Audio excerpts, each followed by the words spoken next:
Halo, selamat datang di Secangkir Kopi Tarot. Secangkir Kopi Tarot itu adalah salah satu acara dari Katanya Tarot Indonesia yang aku bikin seminggu sekali. Ini buat kalian yang belum tahu ya. Jadi aku bikin sekali setiap minggu dan biasanya aku naikin di hari Sabtu.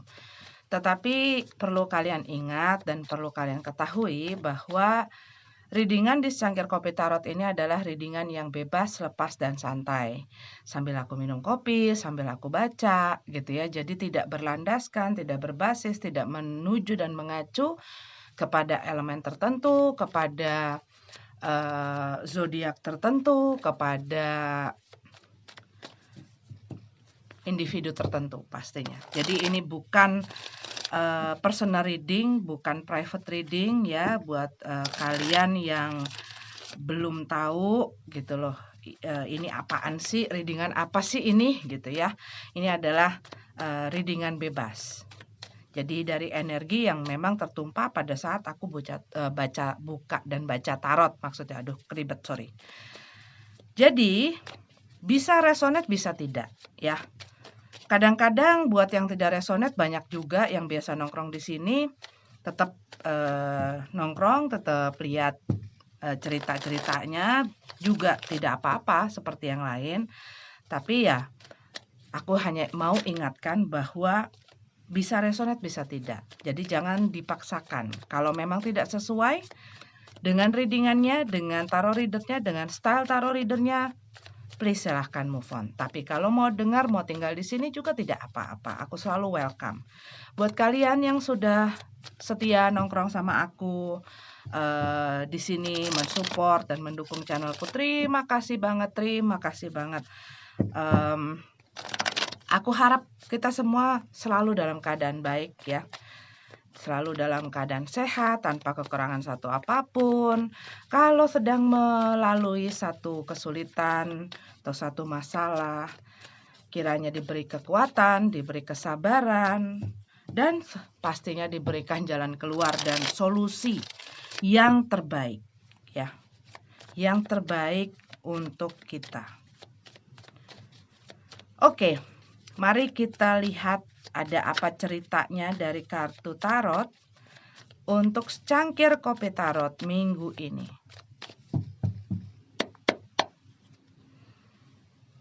Four of Pentacles dalam keadaan terbalik. Kita punya The Justice card, kita punya The Wheel of Fortune, kita punya Four of Cups, kita punya Page of Wands, kita punya Nine of Swords.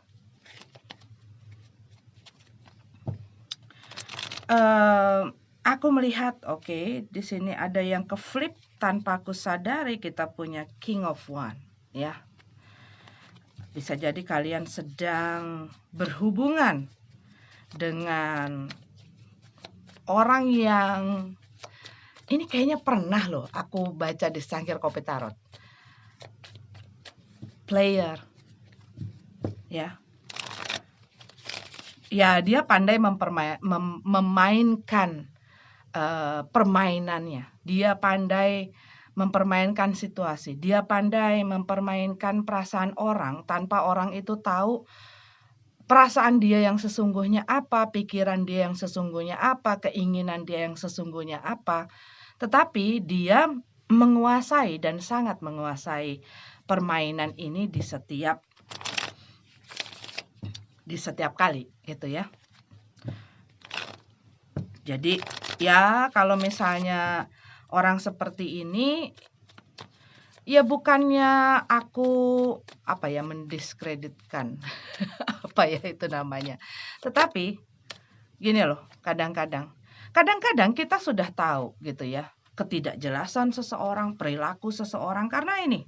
Aku dari ngelihat kartu ini tuh aku melihat ya sebuah permainan gitu ya. Melihat kamunya mungkin merasa dipermainkan. Mungkin perasaan kamu merasa bahwa gila ya, gue tuh apa sih buat dia. Dan mungkin dengan cara dia memperlakukan atau dengan cara orang ini dealing sama kamu, ini membuat kamu tuh ya udah nggak tahu lagi gitu loh. Gue udah nggak tahu lagi, lebih ke pada pasrah gitu ya. Lebih kepada pasrah. Ya lo mau ngapain deh. Lo mau datang syukur, nggak datang ya sudah gitu loh.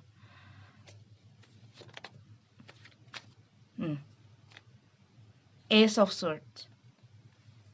Karena ya kalian sendiri tidak bisa misalnya memutuskan. Kalian tidak bisa mengambil satu sikap. Kalian tidak bisa mengambil satu tindakan tegas. Ya, kita punya Ace of Swords dalam keadaan terbalik.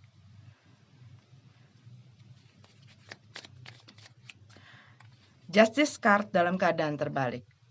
Ada satu perlakuan yang tidak adil. Ada sesuatu yang tidak adil yang terjadi di dalam kehidupan kalian. Tetapi kembali aku ingatkan, ini tidak melulu dan selalu mengenai masalah percintaan dan hubungan asmara. Kadang-kadang kita berhubungan juga dengan orang-orang lain selain partner kita gitu ya, selain partner kita dalam love and relationship gitu ya, bisa di bos ya, buat beberapa dari kamu mungkin orang tua, mungkin ayah kamu, mungkin ibu kamu, mungkin mertua kamu, mungkin teman kamu, mungkin sahabat kamu, banyak. Dan kadang-kadang kamu sendiri terhadap dirimu. Sudahkah kamu adil? Sudahkah kamu jujur dengan apa yang kamu rasa dan apa yang kamu perbuat? Kadang-kadang kita gini, gua harus mengambil keputusan yang tegas sama orang ini. Tapi begitu pengen ngelakuin itu dan mulai datang lagi perasaan-perasaan, aduh nanti kalau misalnya gue tegas, nanti kalau gue judes, nanti kalau gue ngomong apa yang gue sebenarnya rasain, dia nggak suka. Terus nanti dia tinggalin gue lagi, nanti dia pergi lagi. Nanti dia bilang nggak ngerasa nyaman, nanti dia banding-bandingin gue lagi, dan lain sebagainya. Dan akhirnya apa? Kamu menelan kebenaran yang sebenarnya kamu rasakan, kamu pikirkan terhadap satu situasi di dalam diri kamu, sehingga kamu apa yang kamu lakuin dengan apa yang kamu rasain bertentangan. Sering kita ada terjebak di dalam situasi itu, di mana memang ada satu kebutuhan di sisi lain, ada satu kebutuhan, ada satu keinginan. Cuman apakah yang kita inginkan itu apa yang kita butuhkan? Kadang-kadang orang kebalik-balik gitu loh, di dalam hal kebutuhan dan keinginan. Padahal itu adalah satu hal yang berbeda, dua hal yang berbeda. Apakah kita berani jujur? Kejujuran yang ada di dalam hatimu itu apa? Apa yang kamu simpan? Karena apa? Ini membuat situasinya tidak kemana-mana. Ini membuat kamu ngerasa stuck, apa yang kamu lakuin ya begitu-begitu aja, kepentok dengan hal-hal yang sama, ketemu dengan orang yang sama. Buat beberapa dari kamu mungkin selama ini kamu berhubungan dengan orang yang kurang lebih sama. Dan biasanya ini terjadi dikarenakan apa? Dikarenakan kita tidak mempelajari atau tidak belajar sehingga kita merespon dan bereaksi terhadap satu kejadian walaupun itu kurang lebih sama dengan reaksi yang sama. Contohnya misalnya, kalau misalnya dalam satu soal cerita matematika, ini contoh ya, dalam satu soal cerita matematika, kita dikasih nomor 1 salah. Kita ikut remedial, perbaikan. Kurang lebih gurunya mungkin memberikan soal yang intinya sama, tapi dengan cerita yang berbeda. Mungkin orangnya dari Budi diganti jadi Andi gitu ya. Dari Wati diganti jadi Dewi gitu kan ya. Itu perumpamaan. Tapi ceritanya sebenarnya sama.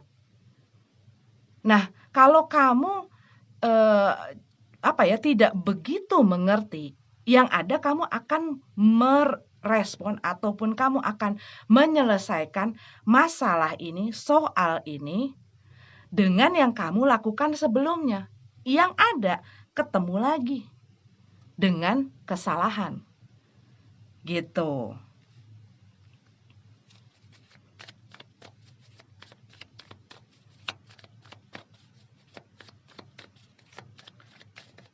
Dan aku melihat di sini buat beberapa dari kamu mungkin selain masalah inti kamu banyak juga punya hal-hal yang perlu kamu handle, hal-hal juga yang mendistract atau mengganggu atau mengusik atau mengalihkan banyak perhatian kamu sehingga kamu mungkin kurang bisa fokus ya.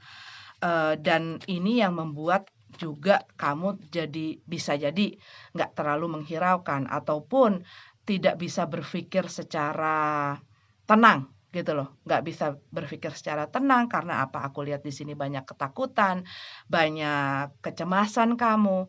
Mungkin dengan melihat pribadi orang itu ya, nggak ngerti dia gimana sih gua harus menghandle ini masalah, gua harus gimana sih menghadapi orang ini, gua harus gimana sih, bersikap di depan orang ini. Buat beberapa dari kamu mungkin sempat tidak bicara sama orang ini, atau kamu punya masalah dalam komunikasi kamu.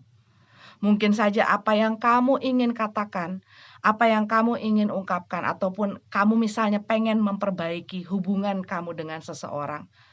Kamu harus menunggu sampai dia pengen. Karena apa? Saat dia nggak pengen, kamu nggak bisa ngomong apa-apa. Kamu nggak bisa menghubungi dia, kamu nggak bisa ini, dia selalu sibuk, dia selalu nggak punya waktu. Dan sekali lagi aku ingetin, ini bukan hanya masalah mengenai asmara dan lain sebagainya.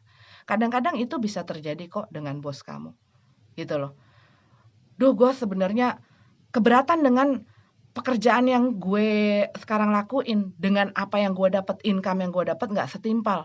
Gue misalnya ada masalah dengan orang di tempat kerja gue dan gue harus ngomong sama atasan gue. Tapi dia nggak pernah punya waktu. Saat dia punya waktu, itu saat dia ngasih kamu tugas. Jadi ada sesuatu yang dia mau, ada sesuatu yang dia butuhkan dari kamu, ada sesuatu yang dia ingin dari kamu, dia datang. Tapi saat kamu ingin melakukan hal itu, dia tidak punya waktu. Ini kan berarti bukan berarti hanya gitu ya. Maksudnya dan ini hal yang bukan hanya dalam hubungan asmara saja. Orang tua juga begitu. Gitu loh. Teman juga gitu. Waktu dia nggak ada butuhnya, susah banget. Gue padahal pengen curhat, gue padahal pengen ngobrol, gue padahal lagi butuh temen. Tapi kalau saat dia butuh gue kapan aja akan meluangkan waktu gue untuk dia. Gue misalnya butuh sama dia, gue lagi nggak punya uang gitu ya, gue pengen pinjem, pasti ada aja alasannya. Tapi begitu dia minta gitu ya, dia punya butuh sama gue, dia akan bikin gimana caranya gue sampai bisa keluarin itu gitu loh. Jadi ada satu hal, ada satu situasi, dan mungkin bukan cuma satu untuk beberapa dari kalian. Banyak situasi di dalam kehidupan kalian yang membutuhkan perhatian kalian. Cuman mungkin kaliannya banyak dikonsumsi, maksudnya pikirannya, perasaannya, waktunya, tenaganya dengan hal-hal lain. Sehingga kalian tidak melihat apa sih yang seharusnya kalian perhatikan. Dan kadang-kadang keadilan itu, ketidakseimbangan itu diakibatkan bukan hanya karena orang lain melakukan sesuatu, tapi karena kitanya. Gitu loh. Karena apa? Orang lain tidak akan bisa melakukan sesuatu kalau kita tidak izinkan. Ya nggak? Diri kita adalah rumah kita. Kalau kita nggak izinin dia masuk ke dalam rumah kita, dia nggak akan masuk. Tapi kalau kita ngejembrengin itu pintu, ya orang akan seliweran dengan seenak hatinya, ngambil apa ya suka-suka dia gitu loh. Nanti ada yang hilang ya salah kamu sendiri. Kenapa kamu buka pintunya? Gitu. Makanya diciptakan bel atau kentongan atau ketok dulu sebelum masuk gitu kan ya. Kamu biarin nggak orang itu masuk? Orang yang seperti apa yang kamu biarin masuk ke dalam hidup kamu, ke dalam hati kamu? Apakah orang yang membuat kamu cemas? Karena apa? Kadang-kadang ada beberapa klien aku datang dengan dia mempunyai pasangan yang sudah menurut dia sendiri pun sudah toksik. Bukan hanya dari aku ambil kesimpulan dari ceritanya. Menurut dia sendiri pun orang ini toksik. Orang ini selingkuh terus, orang ini nggak pernah jujur, orang ini sering ghosting, orang ini egonya tinggi, orang ini narsis, orang ini segala macam. Tapi untuk dia bisa tegas, itu nggak bisa. Nah sekarang, apakah yang salah orang itu? Apakah yang salah yang punya rumah? Kalau dia ngebuka bukan hanya pintu pagar, tapi pintu rumahnya seluas-luasnya. Sampai ada orang masuk, sampai ada kucing masuk, sampai ada tikus masuk, sampai ada ular apa segala macam masuk. Kalau tidak mau diperlakukan seperti itu, berarti apa? Kamu harus menjaga. Menjaga misalnya, oke deh, gue tutup nih pintu gue, tapi pagar gue buka supaya gue bisa nengok dulu dari jendela. Siapa sih yang mau masuk? Gue lihat dulu apa ini orang baik apa orang enggak. Apa kelakuannya baik apa enggak. Gitu loh. Dan itu hal-hal yang kadang-kadang kita tidak lakukan terhadap diri kita. Termasuk opini-opini orang lain. Gitu loh. Opini itu masuk dan mengkonsumsi kamu dikarenakan kamu pikirin. Kamu biarin opini itu untuk masuk lebih jauh, bukan hanya ke pikiran kamu, tapi kamu masukin lagi ke hati kamu. Gitu loh. Dan terkadang kita memberikan kontrol itu, memberikan kendali itu, memberikan kesempatan itu kepada orang-orang dikarenakan kitanya terlalu menyepelekan diri kita. Kenapa aku bilang begitu? Sering kali terucap begini, gue gak bisa kalau gak sama dia. Gue cuman ngerasa punya seseorang kalau ada dia. Gue ngerasa disayang cuman sama dia. Ada loh orang yang mengatakan hal itu di saat dia udah diselingkuhin bolak-balik gitu loh. Ditinggalin bolak-balik, dimanfaatin sampai habis ludes hartanya gitu bolak-balik. Ada. Gue cuman ngerasa disayang sama dia. Ngerasa disayang dari mana? Kalau kamu ngerasa disayang, ini sorry ya, agak ngegas. Karena apa? Karena kalau kamu ngerasa disayang, kamu nggak akan punya pikiran seperti ini. Yang bikin kamu nggak bisa tidur, nggak bisa tenang, cemas, bolak-balik ngeliatin handphone, ada berita nggak dari dia, atau nggak ngecek sosmednya dia lagi ngapain, dia apa, dia lagi gimana sekarang, dia mikirin gua nggak, dia apa perasaannya. Orang yang benar-benar menyayangi kamu, orang yang menghargai kamu, orang yang menghormati kamu, saat kamu pun melakukan yang benar gitu ya. Yang benar tuh bukan berarti sebentar-sebentar dicek, sebentar-sebentar ditanyain kamu lagi apa, enggak. Saat kamu juga bisa menghormati mereka, menghargai mereka dan mengerti mereka punya space masing-masing ya. Jadi apa? Kadang-kadang banyak orang yang terjebak dengan quote-quote yang menyesatkan. Maksudnya sebenarnya quote-nya bagus. Tapi kalau tidak ditafsirkan, kalau tidak benar-benar dilihat dari sudut pandang yang mana gitu ya. Itu ya bisa jadi senjata gitu loh. Itu bisa jadi sesuatu yang nggak baik. Karena apa? Kadang-kadang gini, orang yang benar-benar menyayangi kamu akan meluangkan waktunya untuk kamu, akan membuat waktu untuk kamu. Ya kamu harus juga misalnya buat kamu yang pasangannya sibuk bekerja, sibuk bisnis, punya urusan sendiri, punya juga keluarga yang harus diurusin, punya juga diri yang harus diurusin gitu. Kamunya sudah memberikan itu belum? Dan kamu bisa mengerti belum? Kalau misalnya memang ada hal yang harus dia iniin. Nah, sekarang kadang-kadang ada orang yang, "Kamu tidak pernah ada waktu untuk aku, Rodolfo," gitu kan ya. "Aku kan pengen diteleponin, ditanya kayak udah makan atau belum, aku udah tidur apa belum, ditanya kayak aku sehat atau tidak," gitu kan ya. Tapi habis itu kamu gini, kalau ngelihat dia telepon terus, apa kamu banyak misalnya ini contoh ya, "Aku mau dong emas berlian, aku mau baju baru, aku mau tas, aku mau ini." Lah sekarang dia kamu suruh perhatiin terus, kamu suruh dia punya waktu terus gitu ya, jadi nggak bisa kerja, jadi nggak bisa ngapa-ngapain. Habis itu kamu minta sesuatu yang membutuhkan uang, di mana dia harus kerja. Nah itu yang perlu kadang-kadang dicermati dengan bijak gitu. Jangan hanya menelan dan menerapkan itu kepada orang yang bersama kita tanpa melihat keadaannya dia, tanpa melihat situasinya dia.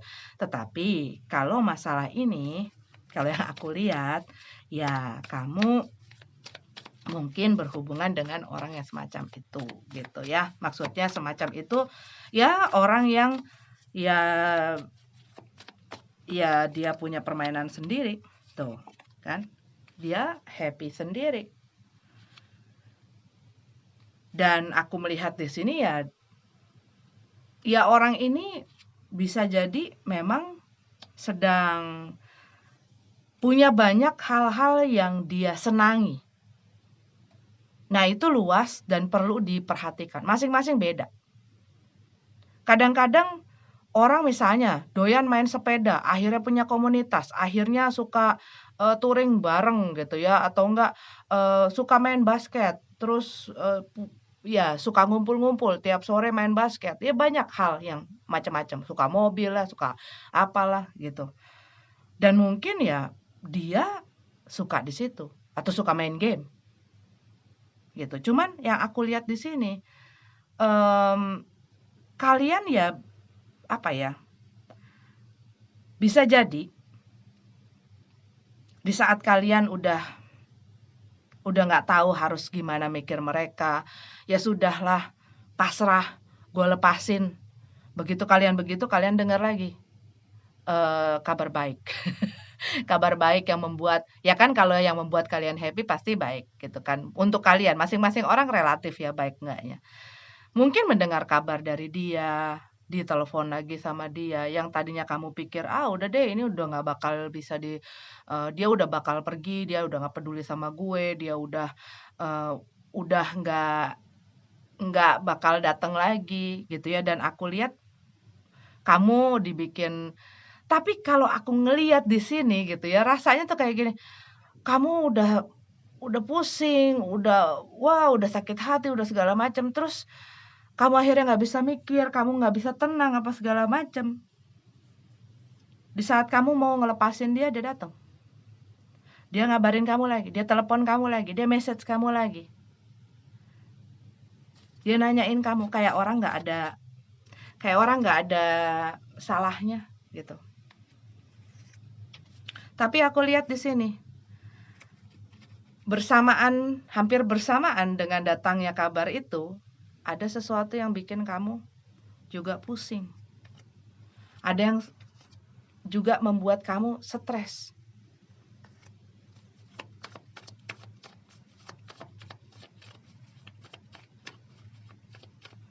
Dan akhirnya kamu cuman kayak, ya udahlah, gue ikutin aja alur dia mau kemana, angin dia mau kemana. Berusaha untuk tidak mengontrol keadaan, tidak mengendalikan keadaan. Karena apa? Bisa jadi ini adalah sesuatu yang sudah membuat kamu terbiasa. Dengan sikap tingkah lakunya orang ini mungkin sudah terbiasa. Jadi saat orang ini datang yang membuat kamu senang karena dia datang, karena dia ngobrol lagi, waktu-waktu yang kamu habiskan dengan orang ini bisa bicara lagi. Tetapi kamu tahu habis ini ada apa.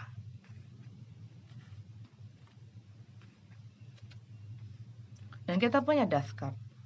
Ya. Death card dalam keadaan terbalik ya. Ini dalam keadaan terbalik.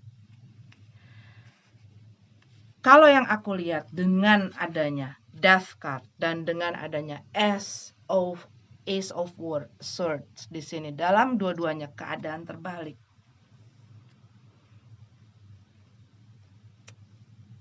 ya kamu tidak bisa menghentikan situasi ini, kamu tidak bisa menghentikan eh, atau bilang, gue udah nggak mau lagi deh main sama lu, gue udah nggak mau lagi kita apa ya this whole things going on and on gitu loh. Gue nggak mau situasi ini berjalan begini begini begini. Dan mungkin buat beberapa dari kamu udah mulai apa ya, udah mulai pasrah aja gitu loh. Udah mulai pasrah tapi tetap masih belum bisa untuk mengatakan hal yang sejujurnya. Kamu masih stuck karena dengan keinginan-keinginan kamu gitu loh, keinginan-keinginan kamu. Kamu mungkin punya mimpi yang yang dalam atau yang tinggi gitu ya. Ya buat beberapa orang nyebutnya dalam. Gue dalam banget. Gue mimpi mempunyai mimpi sesuatu bisa mungkin sampai kakek nenek sama orang ini. Mungkin bisa bisa sampai menikah sama orang ini. Mungkin bisa pindah bersama orang ini. Karena orang ini buat kamu dia adalah sosok yang ideal. Ideal buat kamu. Yang kamu inginkan. Tapi apakah ini adalah sesuatu atau seseorang yang kamu butuhkan gitu. Dan kadang-kadang hal semacam ini saat ini terjadi kepada orang tua ataupun orang yang apa ya dekat sama kita, sahabat kah atau bos gitu ya, yang punya satu power, yang punya satu hal yang kita tidak bisa lewati, kayak line yang kita tidak bisa lewati gitu ya. Banyak hal yang kadang-kadang kita banyak berkompromi, kita banyak harus menahan diri, harus mengontrol banyak hal gitu loh. Di saat bisa jadi keinginan mereka dengan keinginan kita tidak sejalan ataupun bertentangan, itu kadang-kadang untuk ngomong itu susah banget gitu ya. Untuk ngomong adalah nggak sopan, adalah dia ini, adalah dia itu gitu. Dan kadang-kadang ya kita hanya bisa nelen.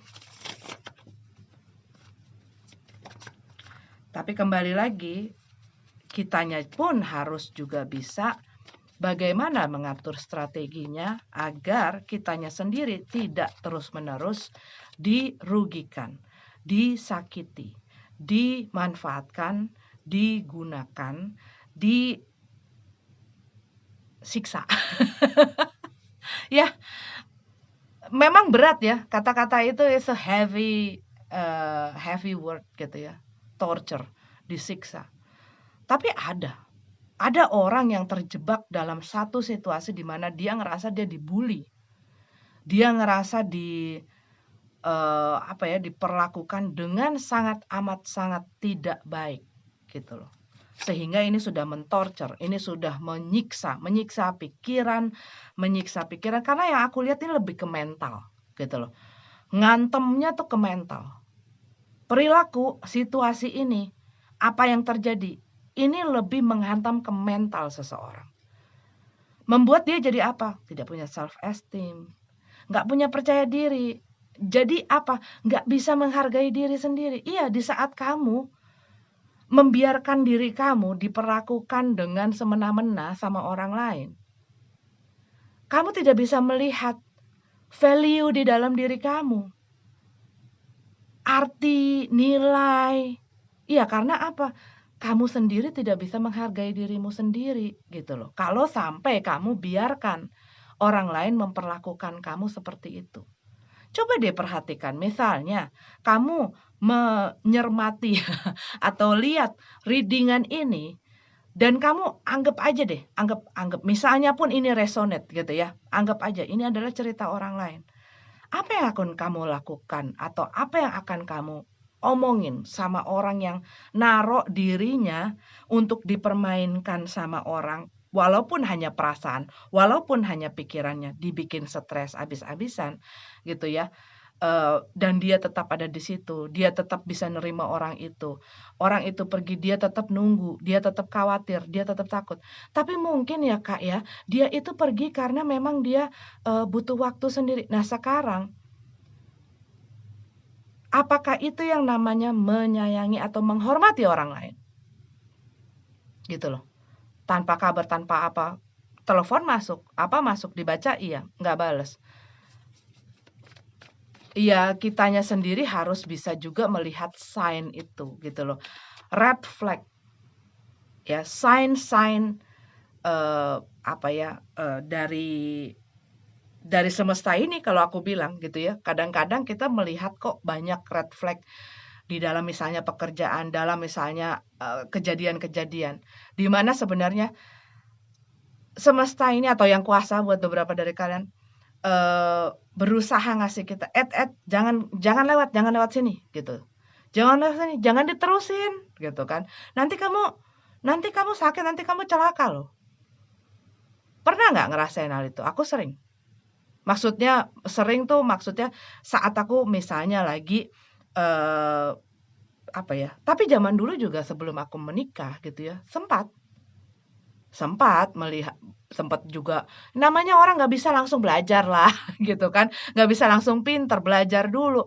Orang bisa bisa lihai juga gara-gara berlatih dan belajar gitu ya. Di dalam masalah bisnis juga gitu, dalam pekerjaan juga begitu. Misalnya nih, ketemu sama orang, wah kayaknya, eee, apa, menjanjikan nih, terus mulai kelihatan red flag itu gitu ya, wah kok kayaknya nggak enak ya rasanya. Kok kayaknya apa yang dia omongin nih terlalu begini, gitu ya.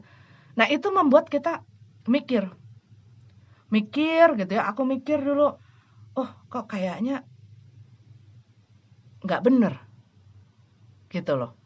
Sehingga apa, nggak diterusin. Tapi kadang-kadang kita udah ngelihat red flag itu bukan red lagi, red membara, merah tua gitu ya, jangan diterusin gitu ya. Masih aja ada yang terabas gitu. Ya kalau udah begitu ya misalnya kena sesuatu ya akhirnya apa, akhirnya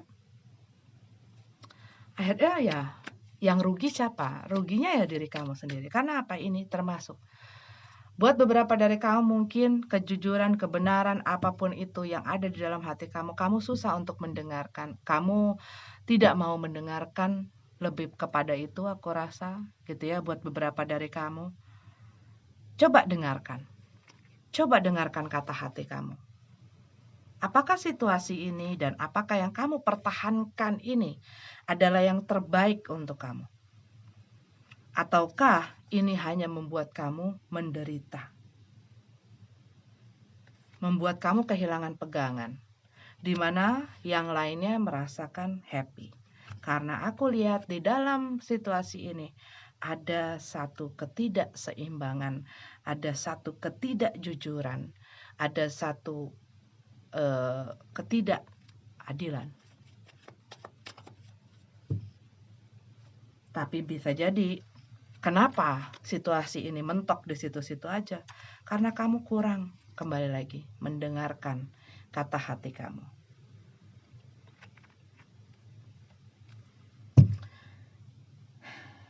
Seven of Swords, the bottom of the deck ya. Seven of Swords ini ya orang yang kembali, tetapi energinya adalah apa ya?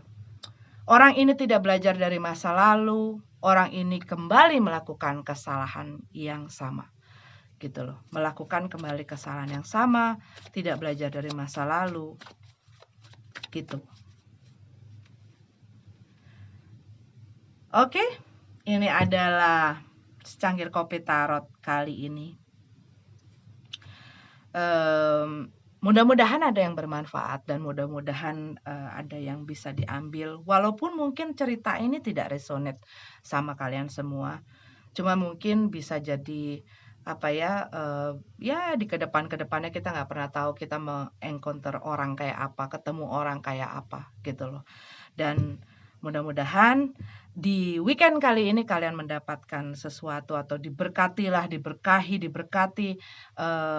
Pokoknya dengan segala yang baik ya. Pokoknya aku rangkum dengan segala yang baik. Oke, terima kasih sudah nonton Secangkir Kopi Tarot kali ini. Salam untuk orang-orang terkasih kalian. Namaste.